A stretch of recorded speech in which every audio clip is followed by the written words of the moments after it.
Cátear seach na lum.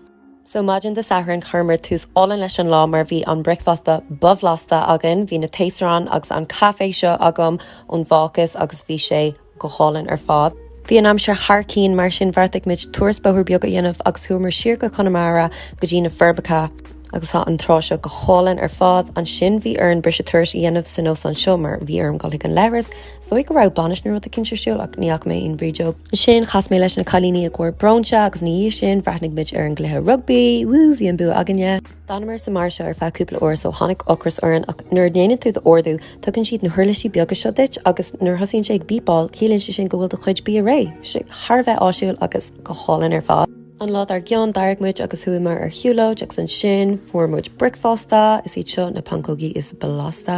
Sin chach mé roinnt amar ar Instagram agus thuaimar ar hiúlóid eile. Ní sin thuaim mé go duine le mháam agus a hiúil mé bhaile.